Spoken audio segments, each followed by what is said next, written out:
La France est-elle sur le point de soutenir le droit à l'autodétermination du peuple de la région de Kabylie?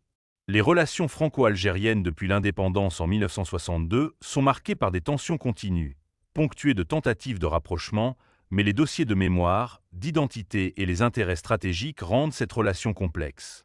Dans ce contexte, l'idée de la reconnaissance par la France de l'indépendance de la région de Kabylie apparaît comme une solution audacieuse et sans précédent pour redéfinir les relations bilatérales avec l'Algérie d'une part, et d'autre part, pour soutenir le droit à l'autodétermination d'un peuple qui cherche à se libérer de la domination de l'État central algérien.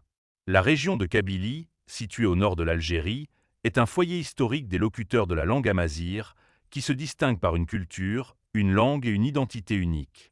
Depuis l'indépendance, la région a été constamment marginalisée politiquement et culturellement par l'État algérien, qui a adopté des politiques centralisatrices excluant les spécificités culturelles de ces peuples, en particulier les Amazirs. Les moments clés de la lutte kabyle incluent le « Printemps amazigh » de 1980, qui a été une réponse à l'interdiction des autorités d'organiser une conférence sur la culture amazigh, ainsi que les manifestations de 2001, déclenchées après le meurtre d'un jeune par la gendarmerie nationale. Ces événements ont renforcé le sentiment chez de nombreux habitants de la région qu'ils souffraient de marginalisation et de persécution. En 2001, le « Mouvement pour l'autodétermination de la Kabylie » MAK, dirigé par Ferhat Meheni, est apparu comme l'un des principaux mouvements politiques réclamant l'indépendance.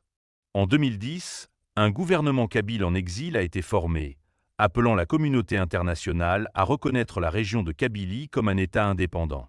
La France, en tant qu'ancienne puissance coloniale en Algérie, se trouve dans une position sensible vis-à-vis de la question kabyle. D'une part, sa reconnaissance de l'indépendance de la Kabylie pourrait renforcer son influence en Afrique du Nord. D'autre part, l'Algérie pourrait percevoir ce geste comme une ingérence flagrante dans ses affaires internes, ce qui pourrait approfondir les divergences entre les deux pays. Historiquement, la France a maintenu des positions prudentes concernant les affaires internes de l'Algérie, en raison des liens historiques et de la grande communauté algérienne vivant en France.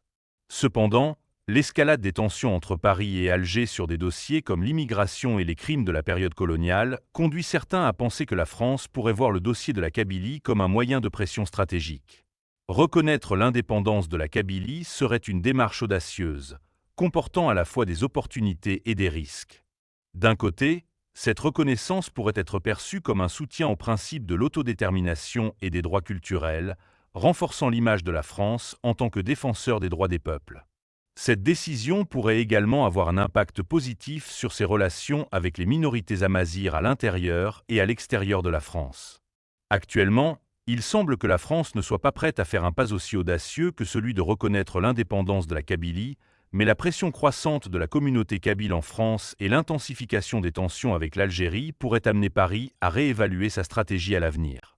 Alors, la question kabyle pourrait-elle être un moyen pour la France de surmonter ses différends avec l'Algérie à travers une position stratégique soutenant les droits nationaux, ou cette étape ouvrirait-elle une nouvelle porte aux crises en Afrique du Nord? La réponse dépendra de l'équilibre que Paris choisira entre ses intérêts stratégiques et ses principes politiques. كابيلي ماتي كمال ونفليقه ونحنان كابيلي ماتي ممال